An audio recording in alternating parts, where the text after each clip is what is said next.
Cardoso, oh no. Free Kamilla Cardoso. She is fed up with the Chicago Sky experiment.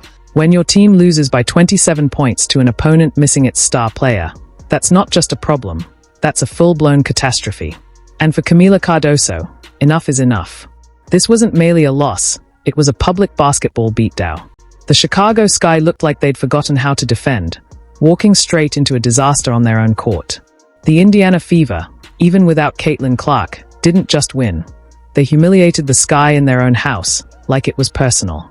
To Chicago and just spank buns, man. Straight embarrassed the Chicago Sky. I mean, what a game. 79-52. Whew, talk about putting belt to... And let's be honest, if Caitlin Clark had suited up that night, the margin wouldn't have been 27. It would have been a 50-point demolition, easy. But that's not even the most humiliating part.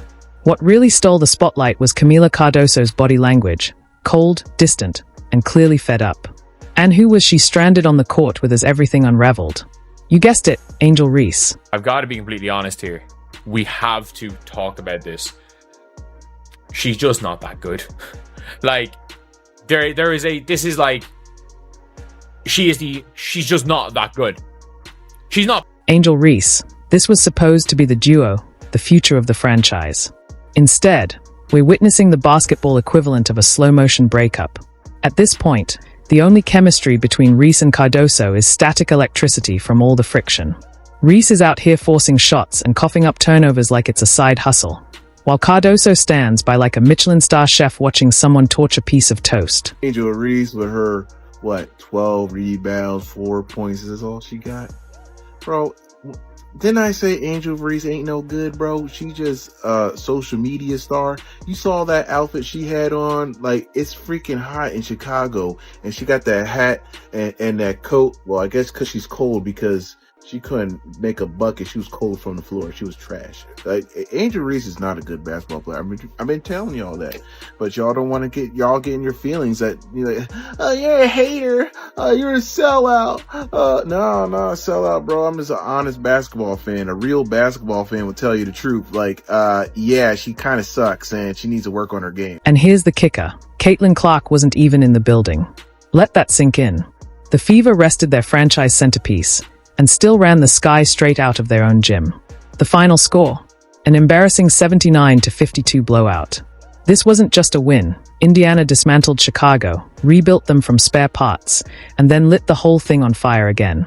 As for Kamilla Cardoso, she looked like she was mentally scrolling Zillow, house hunting in literally any other city. Nice pass from Courtney Vandersloot in between Colson and Tasha Howard, and Angel Reese just chucks it up. She just throws it at the rim. No technique, no fundamentals, nothing that looks like anything a person over the age of 12 years old would take part in. If you're 8, 9, 10 years old and you could barely reach the rim, okay, maybe you chuck shots like this. If you're enjoying this meltdown, go ahead and hit that subscribe button, because the United Center was packed with over 20,000 fans expecting fireworks, and instead, they got a full-blown basketball cremation. The Chicago Sky weren't just beaten by the Indiana Fever, they were obliterated. But the real story isn't the 27-point drubbing.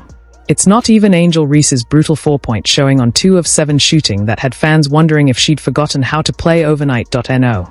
The real story was written all over Kamilla Cardoso's face. Disgust, frustration, and the unmistakable look of someone mentally drafting a trade request. You want to know how bad it's gotten? Cardoso, the 6 feet 7 inches former South Carolina national champion, the woman meant to be the Sky's franchise cornerstone, looked like she was attending her own basketball funeral. Every missed shot by Reese, every blown rotation, every turnover, you could see her soul dimming in real time. This isn't just one bad game.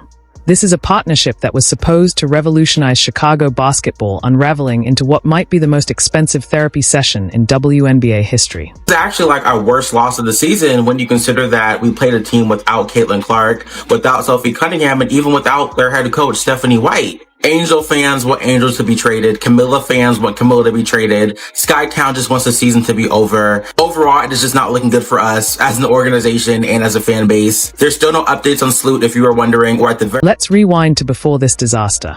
The Sky had big dreams heading into the season. They brought back veteran leadership in Courtney Vandersloot, added scoring punch with Ariel Atkins, and hired Tyler Marsh, a championship-winning assistant from the Las Vegas Aces. The blueprint was clear. Surround Angel Reese and Kamilla Cardoso with the right pieces, and let the magic unfold. Instead, they are watching their season collapse faster than a paper house in a tornado. The numbers from Saturday night tell the story of a full-blown basketball implosion. The Sky shot a miserable 18 of 55 from the field.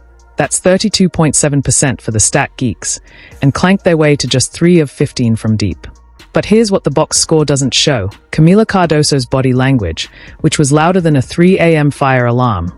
Multiple sequences showed her literally walking away from plays involving Reese, shoulders slumped, face blank, like someone who found her breaking point and realized it came about 3 Angel Reese possessions ago. Turning your back to your team, walking away from the active plays going on, walking away from the actual basketball action. Yeah, Kamilla Cardoso's not a happy camper over there in Chicago, and I don't blame her. Again, this is another year of the same nonsense. And can we finally talk about the elephant in the room? This beatdown happened without Caitlin Clark on the floor. The Indiana Fever, missing their superstar point guard, still had 4 players in double figures, led by Kelsey Mitchell's 17 points. Meanwhile, the Sky's so-called dynamic duo managed just 12 points on 4 of 12 shooting. If that doesn't make you question the foundation of this partnership, you haven't been paying attention. The contrast couldn't be clearer. On one side, the Fever looked like a well-oiled machine, crisp ball movement, disciplined execution, and a team playing for each other. On the other side, the Sky looked like 5 strangers who bumped into each other in the parking lot and decided to run a pickup game. There was no ball movement, no cohesion, and barely a trace of effort. The chemistry? Toxic. The vibe? Embarrassing. Kamilla Cardoso didn't enter the WNBA to play cleanup for chaos. She came in as the 2024 NCAA tournament's most outstanding player, a 2-time national champion at South Carolina, and the number 3 overall pick in the draft. She signed up to lead a franchise, not to be Angel Reese's basketball babysitter, or watch her own career drift off course next to someone who treats the game like a runway show with occasional shot attempts. The frustration oozing out of Kamilla Cardoso. She gets a switch, Natasha Cloud, she's posting her up. We can't get an entry pass to Kamilla Cardoso. The writing's been on the wall for weeks. Reports have swirled about Kamilla Cardoso's visibly awful body language whenever Angel Reese launches into her signature routine of forced shots and ball hogging. In previous games, Cardoso has literally been seen walking to the other end of the floor mid-play, unable to stomach the basketball carnage unfolding around her. That's not just frustration. That's a player who's hit her limit and is flashing distress signals loud enough for the entire arena to see. But Saturday night took things to an entirely new level. The most damning part? This was supposed to be the Sky's statement game, their first ever matchup at the United Center, in front of a sold-out crowd of over 20,000 fans expecting a show of promise, maybe even dominance. Instead, they witnessed a live demonstration in how to completely squander talent and opportunity. Chicago put up just 52 points, matching the worst offensive output in the WNBA this season. That's not just bad basketball, that's a war crime against the sport itself. NBA, Angel Reese and the Chicago Sky scored the lowest points since 2011. 52 measly points. 52 measly points, the lowest point total since 2011, folks. There were people in the crowd. Let's be brutally honest about Angel Reese's performance. 4 points in 27 minutes. 4. High school players put up better numbers during warm-ups. Yes, she grabbed 12 rebounds, and her defenders will no doubt cling to that as proof of her value. But let's dig deeper. 8 of those were offensive boards, meaning she was mostly rebounding her own missed shots. That's not hustle. That's just cleaning up your own mess. It's basketball accountability turned inside out. Meanwhile, Kamilla Cardoso put up 8 points and 4 rebounds in 21 minutes. But those stats don't begin to tell the real story. Every time she fought for position in the post, the ball would somehow bypass her and land back in Reese's hands, who then proceeded to jack up shots she had no business taking, especially while shooting a dismal 28.6% from the field. With each possession, you could see the frustration build in Cardoso. Her movements got heavier, more deliberate. Her face said what her professionalism wouldn't. "I've had enough."